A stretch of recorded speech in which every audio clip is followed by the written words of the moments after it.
विगत 3 माह से उत्तर प्रदेश में डेंगू ज्वर के कारण कई मौतें हो चुकी हैं। आए दिन अखबारों में जनता की समस्याओं से हुई मौतों के आंकड़े आते हैं। उत्तर प्रदेश, बिहार से दक्षिण भारत के कई राज्यों में इन दिनों डेंगू के कारण हालात बिगड़ने की खबर है। कई राज्यों में रोजाना डेंगू के मरीजों की संख्या में तेजी से बढ़ोतरी हो रही है। हालिया रिपोर्ट से पता चला है कि उत्तर से लेकर दक्षिण भारत के कई राज्यों में इन दिनों संक्रमण की गंभीर स्थिति बनी है। उत्तर प्रदेश में डेंगू के मामलों की संख्या 1700 के आंकड़े को पार कर गई। पिछले 24 घंटे में अकेले लखनऊ से ही 37 के करीब मामले सामने आए हैं। सब परिस्थितियों के बावजूद ब्लॉक और तहसील स्तर के सरकारी अस्पतालों में प्लेट नहीं दी जा रही। कई जनपद के स्तर पर डेली फॉगिंग की व्यवस्था होनी चाहिए, वो नहीं। सबसे पहले जांच सीबीसी है, जिसमें प्लेटलेट्स काउंट के बारे में पता चलता है। इसकी व्यवस्था सारे जनपदों में तहसील स्तर तक के अस्पतालों में होनी चाहिए, जो नहीं, जबकि लैब टेक्नीशियन हर अस्पताल में है। सरकारी अस्पतालों में लैब में सीबीसी काउंट के लिए रेजिन की व्यवस्था जल्द से जल्द कराई जाए। मात्र अलग से कुछ बेडों को डेंगू के नाम से आरक्षित कर लिया जाता है, जबकि डेंगू ज्वर से पीड़ित लोगों की संख्या कहीं अधिक है। पूरा वार्ड आरक्षित होना चाहिए प्लेटलेट्स की ट्रोम्बोसिस को रोकने के लिए। आज हमारे छात्र सभा के राष्ट्रीय अध्यक्ष डॉक्टर इमरान जी के आह्वान पर हम लोग यहाँ पर ज्ञापन देने आए थे।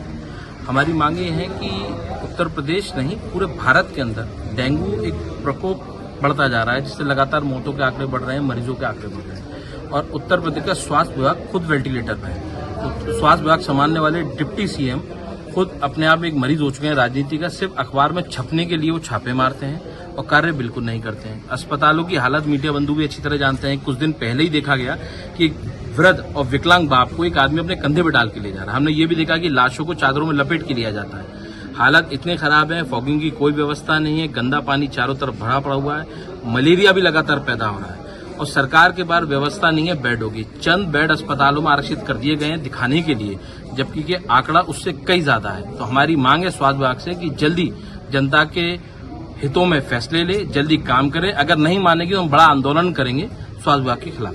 देखिए, आज हमारे छात्र सभा के महासचिव कादर कुरैशी जी के नेतृत्व में नितिन कोहली जी और बहुत भी यहाँ पे सभी छात्र सभा के कार्यकर्तागण उपस्थित हैं। सभी की उपस्थिति में हमारी सीएम जी को ज्ञापन दिया गया है और ज्ञापन इस विषय में है कि जैसे कि स्वास्थ्य विभाग में सारी व्यवस्थाएं भंग पड़ी हैं, किसी भी चीज़ पर कोई भी सख्त कार्रवाई नहीं की जा रही है, इसलिए हमने ज्ञापन दिया है। अब आजकल डेंगू बहुत फैल रहा है, मलेरिया है, टाइफाइड है, काफ़ी बीमारियां चल रही हैं और सफाई के ऊपर भी कोई ध्यान नहीं दिया जा रहा है। तो हमारी मांग इसी को लेकर है कि इस पर ध्यान दिया जाए और अगर ये ध्यान नहीं देते हैं तो फिर बड़ी आंदोलन का हम आह्वान करते हैं और बहुत जल्दी आंदोलन किया जाएगा। आज समाजवादी पार्टी छात्र सभा के राष्ट्रीय अध्यक्ष के आदेश अनुसार हमारे राष्ट्रीय सचिव कादिर कुरैशी जी ने और उनके नेतृत्व में सभी साथियों ने यहाँ सीएम ऑफिस में सीएम को ज्ञापन दिया, क्योंकि जो स्वास्थ्य विभाग इस समय है सिर्फ दिखावे का काम हो रहा है। यहाँ पर कोई कार्रवाई नहीं हो रही। छापा मंत्री जो है सिर्फ छापा मारते हैं, वो भी मीडिया के छापास के लिए। अन्यथा डेंगू में फॉगिंग होनी चाहिए, सर्दी आ रही है, फॉगिंग नहीं हो रही। कहीं भी आके देखिए, जितने लोगों प्लेट्स कम हो रही थी, यहाँ ब्लड के यूनिट्स कम है। सारी व्यवस्था सब पूरा स्वास्थ्य विभाग ही चौपट में है। अगर हम यहाँ आगरा की क्या बात करें, पूरे उत्तर प्रदेश की बात करें तो स्वास्थ्य विभाग चौपट में है। इसकी वजह से हम लोगों ने यहाँ आज ज्ञापन दिया है। अगर सीएम साहब सुनवाई नहीं करते तो बहुत जल्द एक बड़ा आंदोलन करेंगे। ठीक है।